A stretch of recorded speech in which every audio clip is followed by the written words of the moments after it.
You're listening to Sox in the Basement, a production of the Broadcast Basement Limited, where every show is 30 minutes of good and comes from a basement bar on the south side of Chicago. Pull up a stool, pour a cold one, and join us right now for Sox in the Basement. Heard everywhere podcasts can be found, and always at soxinthebasement.com. Hey, this is Acoustic Mike from the Broadcast Basement. Every week we do 30 minutes of good on beer, fatherhood, and fun. But right now you're getting 30 minutes of the White Sox. With Chris and Dave, it's Sox in the Basement. Now. So Dave's closing on his house, and because Dave's closing on his house, my father's down here in the basement with me. Okay? And since you're not a big radio star, and I'm sure you don't want the fame or anything like that, I'll just refer to you as Dad. Unless of course you want like your name in lights. It's up to you. No, Dad sounds good. You and I were talking as I was setting up the microphones here. You were talking about the different races going on in Major League Baseball, and the fact that the A's have somehow come out of nowhere. I mean, they've just kind of been lingering all year long, and it's not like they've got a lot of star power on their team. And here they are in a playoff race. And you made the comment, why can't we find a bunch of guys to just kind of do stuff and go out there? Why is it the A's are always able to find just guys, and these guys go out there and they just compete every year? Why can't we find any guys? I worry about the White Sox scouting system, to tell you the truth, sometimes, because I see that with the A's. I was looking at their team. I said, who do they have? Well, they do have a really good bullpen. They have a lights out bullpen, and they've got a couple starters that look pretty good. So their pitching looks good. But their players are 270 hitters, 260 hitters, 250 hitters. They got a lot of them, though. I was looking at Simeon, who used to play in the White Sox, and he's playing for them shortstop. He's hitting about 250. He's got about 10, 12 home runs somewhere in there. So they just get it done. They just figure out ways to win games down over there. And Billy Beane has done that for years. I mean, I understand they're always in a rebuild too, but I mean, we should be in a rebuild. But I understand.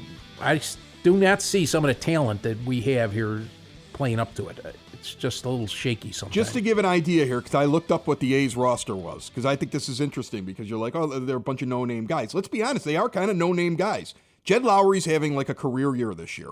He's got an OPS at 823. He's hitting 273 this year, and he's got, where's it at here? 19 home runs. He made the All-Star game for the first time in his life. This past All-Star game, and that's like a guy. That's like the light bulb getting bright right before it goes out, because he's in the twilight of his career. Okay, Matt Chapman is a hell of a third baseman, but here's a guy that they basically went out, got, and cultivated, and they got in there. Other than that, you got a three true outcome guy in Chris Davis. He's either going to hit a home run or he's going to strike out. He's got 122 strikeouts and 34 home runs with a 257 batting average. Okay, but his OPS is almost 900. I mean, and you got these three guys. After that, there's nothing different in terms of statistically that team and what the Sox currently have. They got a lot of guys that are hitting in the 240s, okay, or 230s that are on this team, that are starters on their team. I mean, Stephen Piscotty, here's a guy that the Cardinals gave up on, and the A's go out and grab him up, and he's now out there playing for them, and they're competing, and they're just outside of first place in a division that has the Astros and the Mariners in it, who everybody was like, well, these teams are going to battle it till the end. And they got the the Angels in it. Remember the Angels? The Angels go out and get Ohtani. They got the greatest baseball player in baseball right now, and Mike Trout. And the A's should have no business being in this thing, and they're in it. Well, they got a good bullpen. That's, if you look at the numbers, their bullpen is solid. And do you think the Sox should have made sure that they had a bullpen this year? In a rebuilding year, do you think they should have gone out and made sure that they had a bullpen? No, not really. I mean, I hope they're developing something, or they have a plan for that, because in Major League Baseball these days, you can't win without a bullpen. I mean, when I was a young kid, a pitcher started the game and he finished the game. I mean, they'd stay out there 8 innings and get whacked around, but the other team had their pitcher out for 7 or 8 innings too, so teams would score some runs. Nowadays, you got this 5th inning, 6th inning. You get 5 innings, you had a good start, then 6 innings, but you have to have a good bullpen. Now, the Sox could get a good bullpen, but it's, hopefully they've got players down there that they feel that will be better in the bullpen than they will be starters. I mean, for instance, this Fulmer, right? Yeah, well, who was Fulmer, up and they sent him maybe. down, and now he's going to be in the bullpen. bullpen. They told He's me the in only way bullpen. he's coming back up again is if he's in the bullpen. They've got to get better. They can't hold all these guys down there forever. Jimenez should be up here next year, probably after April. It's all this. Do you like the fact that they're holding him down for extra control? They you should. like this? It's the way the contract. It's the way the contract is for Major League Baseball. It's to your advantage to keep this guy down there and then bring him up later. There's a lot of people that are mad about it, and it's something that it is like one of the number one things that people talk about on White Sox Twitter. White Sox Twitter. I know you don't do Twitter because you're old. Yeah. And old guys don't tweet. No. Okay, but the way that this works is that everybody goes in there and then they look at just like a conversation about the White Sox or a conversation about this, or look at the people that they're following, and these huge discussions break out about, well, somebody will throw out a stat, well, because this is why you bring this guy up. No, you don't bring him up yet because he'll fail. The only thing I point to, and we put up the article, we retweeted it, we also put it up on the Sox in the Basement Facebook page. Okay, there was an article that CBS Sports put out earlier this week about what the Blue Jays are doing with Vlad Guerrero Jr. Here's a guy, Jimenez and Vlad Guerrero Jr. are the two guys on every list, like 1-2 basically, in terms of prospects right now in the minors. They're the best two prospects in baseball. Some people will call Eloy the best prospect. Some people call Vlad Guerrero Jr. the best prospect. They both are almost the same kind of player too, okay? They both spray the ball everywhere. I saw like a hitting chart for Eloy. They will never be able to shift against him. He hits every home run. All of his home runs go out at all different areas of the park. All of his singles go to all different areas of the park. All of doubles go to all different areas of the park. The guy just hits it everywhere. And Guerrero Jr. is very much like his father. He's just going to just put the ball wherever they're not at. Okay? So these are two very similar players. And here are the Blue Jays. And they are not even entertaining the thought of bringing him up. And they both have hit AAA at about the same time this year. They have both been in AA at the same time. They've both been at AAA at the same time. And this is almost like you have two general managers that are both doing the exact same thing. And I think White Sox fans get tunnel vision with our team. But this is the norm now. No matter if you like it or not, it's the norm. You know, the Sox could be competitive quickly in this division. I mean, the Tigers are in bad shape. The Royals are a hot mess. The Twins are trying to figure out what they're going to do. And you have Cleveland, who's had a little run now, but so their run might be starting to slow down. So if the Sox come up here and put a couple players on this team that can actually play, bring up a couple pitchers that can actually pitch, put a few guys in the bullpen that can get somebody out. Right. All right.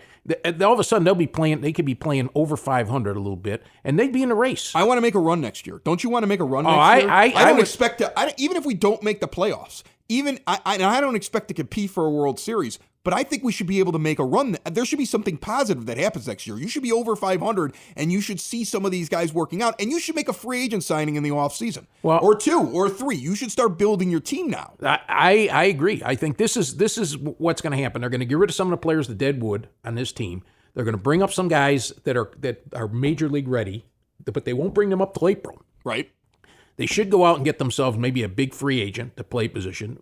We've talked about who we think they should take. I think they should go get Manny Machado. Exactly. They should give him $300 million. Like father, like son. We're just like, if he's available, go get him. I think everybody talks to their dad. Unless, of course, your dad has passed on. I've met some guys who are my age now. Their father's not around. Make sure you're taking care of yourself. But if you have a chance to sit around and talk with your dad baseball, I'm sure you all have the same conversations we have. We sit down, we have a beer, and we start yelling about something. The two of us are in absolute lockstep with, go out and get the young mid-20s shortstop that hits a ton, that who cares if he's a little bit of a problem child. AJ was a problem child too, who I think would fit right in on this team and give him $300 million and put a dump truck full of money on his lawn and put him on the team.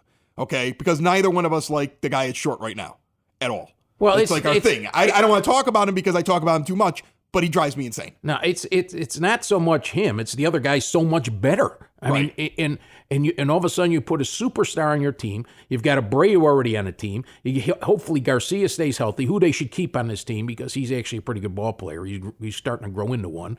And you put this Jimenez, bring him up in April, and all of a sudden you got 4 or 5 guys that can swing the bat when and you're going to score some runs. You're going to have Rodon. Looks like he's going to be lights out right now. If he doesn't get hurt, he's going to be an all-star pitcher.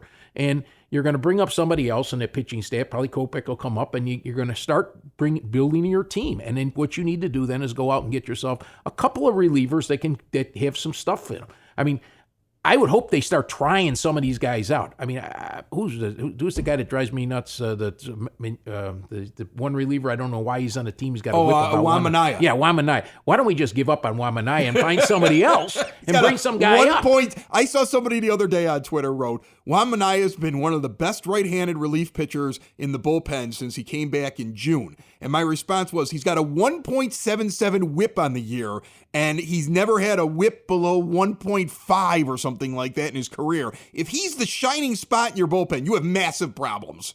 Okay, just jettison everybody at this point. If he's the shining spot as your right-handed bullpen, you don't have any right-handers then. You have no right-handers in the bullpen, just get rid of all of them. Yeah, I'm not talking about bringing up the young guys who you might want to save down there for a little while to work in the bullpen, but you've got to have some journeymen down in that bullpen in your minor league systems that are in the mid-20s. Or it's time to pick up a guy. Bring or a it's guy time to up. grab a few different. Well, that's what they arms need to and do in get a him year. Right. They need to do this after the year's over. Right. They go hunting and get a couple guys that can pitch in the bullpen. What do you think about the fact your grandkids have a podcast? Have you heard this yet? No, we were unable to get it. You didn't, well, yeah, because Apple Podcast hasn't approved it yet because they're kids. It's on like Castbox. It's on Podbean. It's at growinguponapodcast.com. I have to talk with Apple today about it because they're two kids that are doing a show, and for some reason there's like a red flag that went up, I think. Well, we were going to listen to it, but I couldn't get to it. Okay, I'll put it on your phone. You'll have to come over again and help me and your mother. We're technologically behind the times. If you have children and they want to hear what other kids are talking about these days, it's literally a kids podcast for kids by kids. And it is a half hour, just like the Sox in the Basement podcast. And I pop in every once in a while just to kind of help them out with stuff because they're sitting down here at the studio. But you got a 12-year-old and a 10-year-old, and they're just talking about being a kid, which is the first episode actually posted last week. A new episode is out before this weekend coming up here. So if you want to go check it out, you can get it on Podbean. You can get it on Castbox. I know a couple of other pod players have found it because it takes a while when you put a new podcast out for it to be found. I'm hopefully going to have it on Spotify and Apple Podcasts very soon, but it is always at growinguponapodcast.com. You can also find their Facebook page, Growing Up on a Podcast. They got a Twitter feed, Growing Up on a Pod. So you can go and find it, hunt it down. If you have a kid that's in the social media or in the podcast and you want them to listen to something that's good instead of the crap they can find out there, this is something you at least like kind of mention to them that they may want to go and check out, is the Growing Up on a Podcast. And it's all brought to you, just like Sox in the Basement, by Broadcast Basement, which is now growing. It's larger and bigger, and I'm gonna need a bigger bar. You think Eric will let me get a bigger bar? Yeah, well, you can put another, you put an addition on it. Where are you gonna put that? I don't know. We're gonna have to knock out that wall. We can knock out a wall. Yeah. We'll knock out a wall. We'll do that. We'll not. You know what? This playroom that's in the back here, we'll just knock this out. We'll make it a big square bar that goes. That would work. Back like that would work. See work. what I'm saying? That would Get work. like something like 40 seats down here and a neon sign in the back, and every time we're broadcasting, it'll just come on and it'll flash on air. You know what I'm saying? Like that. And the neighborhood people can just come down here and we'll get like these 20-person discussions about the White Sox. I'm sure that'll go well. You just have to get a few more microphones. That's all. Hey, Dave and I want to give a real quick shout out and say thanks to everybody who came up and said hi to us and our wives wearing the Sox in the Basement shirts on Saturday night out at the ballpark. It was cool to find out that there's a lot of people that are already listening to this show. You can find Sox in the Basement everywhere podcasts can be found and always at soxinthebasement.com.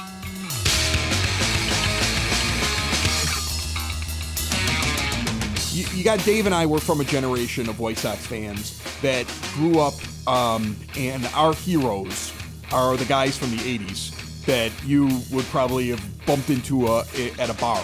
You know what I'm saying? Like they were around your age, but they were our heroes. You know, I mean, Ron Kittle. I sent him a love letter like at least twice a week on Twitter.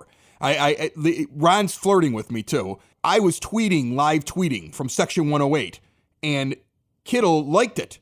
And then I was like, oh, he's flirting with me. So I just wrote, oh, Ron, you tease, and he liked that too. He won't follow the Sox in the Basement podcast, and he won't respond to my request for him to come down here and drink in my basement for some reason. But he continuously seems to find our tweets and like what we say. So it's kind of a weird relationship right now. He's kind of like I don't know what's going on here. I feel like I should send him a note like, do you like me? With like a box that says yes and a box that says no. But I can't put the maybe in there because he would check the maybe. Who was your favorite player growing up? Oh, when I was a kid, it was Nellie Fox. And I I mean, they had some good players. Billy Pierce was a good player. I got to meet Billy. Yeah, remember that? Well, he lived right around here, so he was you in get Hayes to meet Park. him. Yeah, he was in Hayes Park, and I got to meet Billy. You were there, right? Right. I'm remembering it right? Because I was a little kid. How old was I when I met Billy Pierce? Oh, probably 4 or 5 years old. Right. I mean, I was like a little guy, but it Yeah. still sticks in my brain that I remember meeting Billy Pierce. I still remember that Billy Pierce, like I walked up and he had a couple of baseballs in his pocket. And he was going to sign a ball, and all the kids were standing around yelling. And he said, I'll sign a ball for the first kid that could tell me who's the White Sox player that once played without his shoes. And I said, Shoeless Joe Jackson. And it was only because my father had given me some White Sox knowledge that I have a Billy Pierce signed baseball now. And I still remember that when I was he was just walking around and you like pointed him out like that's Billy Pierce? Yeah, I knew what he looked like. I mean, I knew who he was in the area. So yeah, I said hello to him, and he was very approachable. I mean, out of Sox teams, other players. I mean, in 1967, the White Sox had a very interesting team. They were first place from beginning to end. They lost to the Boston Red Sox by a couple of games at the very end. One little slump. They had great pitchers. I mean, I used to love watching their pitchers. They had Horland, Peters, Tommy John was on that team. They had their manager Eddie Stanky. They had a lot of no-name guys running around in the field. No real superstar in the field. They couldn't score any runs. If they scored 3 runs, they probably won the game. They had Hoyt Wilhelm in the bullpen as their closer, and he was like impossible to hit with that knuckleball. And so that was kind of a fun team. They didn't draw a lot of fans. More people were starting to go to the north side because the Cubs had hired DeRocher and so forth, and so they thought that this was going to be the team of the future. But, then Harold Baines was a really good ball player for the White Sox over years. I mean, if you look at that, and then Frank Thomas, those are some of the better players, Canerco. But the guys that stick out, maybe in the olden days, pitchers were a little better than hitters probably. So you were like liked pitchers. That was like your thing. I mean, guys. I mean, when in '67, Gary Peters was a left-hander. The Sox had really lights out pitcher, and when he played, he didn't bat 8th. He batted 4th in the lineup because he was a better hitter than anybody than the batting order. Eddie Stanky would bat him 4th in the lineup. I mean, so that's how the team scratched for runs. That's how they were. But it was kind of fun watching them. A couple of those guys went on and went and played for the Mets, and they were there. They were on that team. A couple of those players that were in the Mets won the World Series. I'm not sure what year they won it. A couple of years later, when they beat Baltimore and won the World Series. 69, right? Because don't they pass the Cubs in 69 and then win it in 69? Yeah, right. Yeah. 69, and they had like Al Weiss was on that team. Tommy Agee was the center fielder on that team. I think they had another player. They had a few guys that were on that 67 team who were good players, smart players, and it was kind of fun watching them pass the Cubs and then even beat Baltimore. Who on this team right now do you see on this team in 2 years? I ask this all the time of everybody that comes on, every radio person that comes and guest host. I've asked Dave this. I ask anybody this question. I always ask this question. I'm always interested by what fans see. And you, coming from the generation that's been around here longer than me, who now has watched this team, like you said, you saw this. You watched that 67 team. You were able to rattle everything off. You were how old in 1959? 8 years old. 8 years old in 1959 when they went to the World Series there. Right. You've been through this whole thing thick or thin. Right. There's right now I think that Rodon is the player that'll be here for a while. He's going to be here in 2 years. Definitely. Who else in 2 years on this he's team? Injured. I say Alvarado Garcia. I think he should stay he's still here? Okay. I think he should stay on this team. I think he's a good player. I think he's only getting better. Okay. I mean, they made a nice trade for him. He's dropped off a little bit over the last couple of weeks, but everybody hits a slump, and I just think that since the whole team's doing bad, I think all in all, I think he's a pretty good ball player. Right. I think that Yomar Sanchez will be around as Yomar Sanchez. You like him? I like him, and I like. He'll be a utility player every time on they this team. Every time they interview a guy on this team, they always talk about Yomar and his leadership in the clubhouse. You need a guy like that, right? I mean, okay. and then some of these Lopez, the other pitcher. I think there's a couple of their starters should be around here. I mean, the Shields, I don't think will be here. Well, no, he's too old, and they're not going to pick up $16 million option. He's got a $16 million option next year, or a $2 million buyout. They'll buy him out. They're going to buy him out. Because they're bringing up everybody else. Right. They're going to buy him out. I don't see how they keep him on the team. Breu may be here. I don't know what they'll do because the Cuban connection. I hope that what's his name, still playing the second baseman. I can't think of his name. Moncada? Moncada. I hope he's still on if this he's team not in here 2 in years. 2 years, we're in trouble. Well, no, we got a backup plan we just drafted. Nick Madrigal? Yeah, right, exactly. I don't. He's the backup plan. We need backups. Yeah. You know, that's the thing I always tell everybody. Yeah. I mean, we sat there and we watched what the Cubs were doing. We did. We talked about it. We're Sox fans, but we were paying attention to what they were doing. You know, when they went out and they grabbed prospects, everything they grabbed was a middle infielder. Everybody. There are all these guys all over their teams that started as shortstops. They had like 7 shortstops in their system. Baez was a shortstop. Russell was a top shortstop prospect. Elmora was a shortstop. I mean, I don't know enough about their team to rattle off all these names, but I remember sitting there saying all they do is grab middle infielders because you can always turn them into something else. The White Sox have a lot of already outfielders. That's the one thing that I haven't liked about the rebuild is not enough middle infielders. When they went out and got a middle infielder right away in the draft, I was like, okay, at least they understand what they need to go get because they don't have enough of that. I'm not worried about anything else. You can move a shortstop to third. You can move a shortstop to center. You can move a shortstop anywhere. If the guy's a good enough hitter, you'll find a place because he's the most athletic player on the field. But you can't sit there and say, well, we've got too many right fielders, so let's move one of them to short. That doesn't happen, you know? And that's the thing.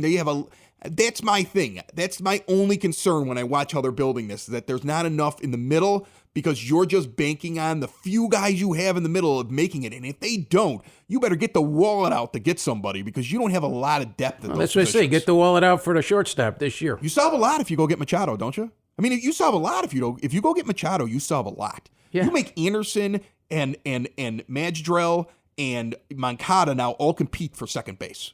Right. Okay. Right. And now you sit there and say one of these guys are going to come out of it. Plus, if not, we at least Yomer can move over to the second base as well. And you have a utility player. You have a lot of guys that are capable of playing over there. And you solve a lot if you fill shortstop. And I just think you want a star at shortstop. I think teams that win the World Series have stars at shortstop. Well, the old adage in baseball, strong up the middle. And it hasn't gone away. You have to play defense up the middle. You have to have a good catcher, good short, good second, good center field. Teams that have that, when you're strong up the middle, you're a solid team. You can get away with an outfielder that has some, like you get away with, the Cubs get away with Schwarber out in left field. But that's because their center fielders are good. All right, they've got good defensive short, they're good defensive second, and they're good defensive catching. I mean, this is the key. It hasn't changed since baseball began. Strong up the middle, and the White Sox have to get strong defensively up the middle. They're still a little sloppy on some of these places, all right, but they're actually a little better than they were last year because Anderson isn't playing as bad as he did last year, and Engel gives them actually a pretty good center fielder defensively, and I was surprised looking at Sox catchers. Offensively, both of them are hitting the ball pretty good. Right, and I think you got some catchers that you can at least sit there and say you might get something out of Zavala or Collins coming up. Smith seems to do a good job of framing pitches as well. Okay, I think that like I said, I mean there's a plan. Not all these guys are going to make it. You know what I'm saying? And I think every time that's the worst question that I see all the time that people ask: who's going to be a bust out of this group? Or is so-and-so going to be a bust? Guess what? You're going to have a lot of bust. There's a lot of guys that are not going to make it. There's a lot of guys that don't make it to the major leagues who are highly touted prospects. That's why you want as many of them as possible. There's no guarantee this works. I mean, you and I have said it before. Get like, out of your 9 guys that are going to take the field and your 10th, which is the DH, let's say, okay, or your nine players, okay, that are not pitchers. Out of those 9, your 8 position players and your designated hitter. If you get 4 of them out of this prospect field or 5 of them out of this prospect field, and you go sign the other 4 guys from free agency deals to fill the roles that you need, you've had a successful rebuild, right? Right. And here's everybody's where saying, it well, gets we got to tricky. fill all 9 spots. You're not going to fill all 9 spots from your system. Here it gets tricky with the White Sox. The White Sox have to do what the Atlanta Braves do and the Dodgers do. Somehow they convince teams that the guy they're going to get in the trade is the greatest player ever. Right. And then they trade what they really don't want and they get what they want. Right. And that's what they have to do. And somehow the Sox have to start thinking that way because right now, for instance, Atlanta's got another great farm system again.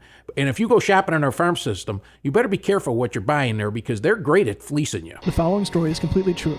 The names have not been changed because Hi, I'm Chris Lanuti. I really got to read it? It's 3 words long. You're like getting ready, like adjusting yourself. Join me and my friends as we belly on up to my homemade 9-foot oak bar in my basement on the south side of Chicago. I say expose them to as much violence and nudity as you can at an early age to prep them for life. Was it hard to climb up the ladder in your skirt? No, it's just embarrassing. Oh, okay. Each week, we talk craft beer, sports, fatherhood, and the oddities of life. Your show is so different and fascinating. Wait, this is a podcast? I just come over here to drink. Join us for 30 minutes of good each and every week. The Broadcast Basement on Stitcher, iTunes, and broadcastbasement.com. We went on Saturday night, and it was the first time that we've gone out as a group for the Sox in the Basement podcast. So I had myself, Dave, his wife Hannah, my wife Erica. We all went out, and we're all sitting there in our Sox in the Basement podcast shirts. And I'm on the Twitter, and I'm telling people, like, first few people that stop by get a beer. And now you can see people walking around the park, like, trying to find our section because I'm saying where we're at. Okay, but that was cool for me. We got to meet, like, all kinds of different people that were here. We met a lot of the 108ers, like the people that just, you don't even know about this, do you? You've only heard about this on the podcast. I heard about it in podcast. You would love these guys. These guys are right up your alley. These guys are you and your cousins and your brother, like in the 70s. That's what this is, okay? These guys are just out there drinking and sitting in they literally are that tiny little sliver section back near where we used to have the season tickets when we had the 27-game plan in 93, 94. Yeah. Okay, they're in that little sliver behind the right field foul pole. And they just kind of sit in that little section there. Like, nobody ever sits there. They're becoming such a thing now that people fight to get tickets in there because they're cheaper seats. Because they're right back there. They're like the cheapest seats on the lower level. And now it's like a cult thing to be out there. And people come out there. Like, I was sitting in that section. And people are like, they went and bought in that section specifically because this is becoming like the place where, like, the crazy fans hang out, is that corner section. They have their own T-shirts and everything else like that. They actually do a thing on Sundays called the Sunday Soak, where these guys just sit in a hot tub and do like a little like live Facebook thing. I was invited to go sit in their hot tub. Erica thinks I'm nuts. She's like, you're going to go sit with strangers in their hot tub on television? I'm like, yeah, I'm totally going to go do that. Okay? I'm totally doing that. And they're going to come over to the bar. They were all trying to butter up Erica. They're like, we'll bring over some wine. Like, one guy's like, I have a wife too. I'm normal like you. And she's looking at him like, who are these weirdos that my husband's making friends with? Like, she's like, yeah, like, I had to get her a couple of beers. So she looks it up and she's like, yeah, you guys can come over to the house and stuff like that. So they'll be doing the podcast really soon. But it was a lot of fun. I just wanted to mention that real quick. When Dave gets back, we'll tell a few more stories next week about what happened out at that ball game. But we moved around. I tried out that new Revolution Brewery.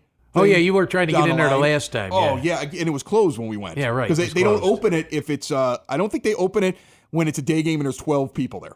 So we were at a game where there were literally 12. That was like the game where we bought 4 seats because we had to buy 4, but we only had 3 people, and they were $7 a seat in the 300 level.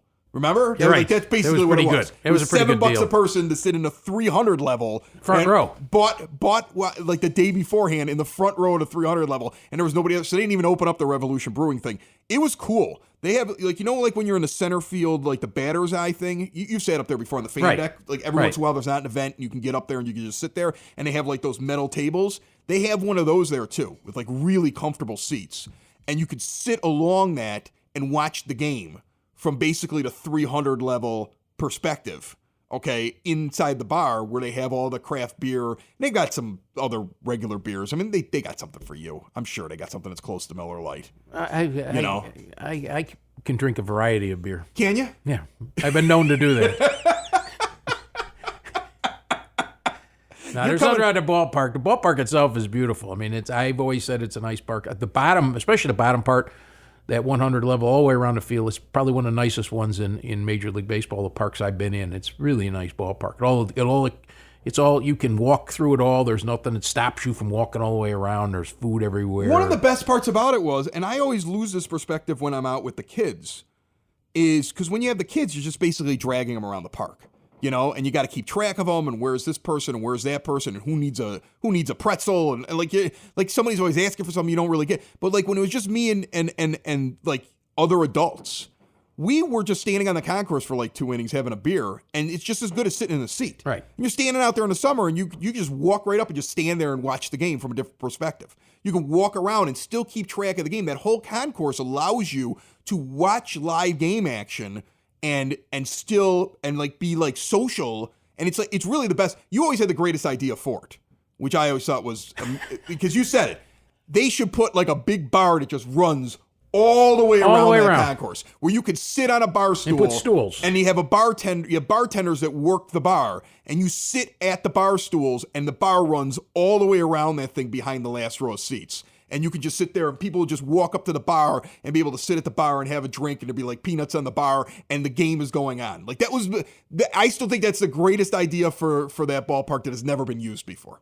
If the White Sox use it now, we need at least a couple of Sox in the Basement podcast stools or something like that. But I always thought that was the greatest idea that you ever had for that ballpark. That's the one thing that it's missing. It's just a giant bar. I think I came up with that idea the first game I went to there. When we went there, when we were there for opening day. Yeah, well, I was standing out there probably. I was there. I was there opening day. We were there opening day 1991, sitting next to Bruce Wolf. We were in the outfield. Wasn't Bruce Wolf sitting there? Was there. He was like really young broadcaster, right. and he had to buy a ticket for the game because he was sitting next to us. Yeah. And we were down in section 109. Right. We were like right down in that corner down in there. Down in it was down in that corner. Yeah, for the first game ever at that ballpark. When I walked around the field, I said, boy, they should have just put a bar here all the way around. Big giant bar. If Bill Veeck would have been here, I said this would have been like that.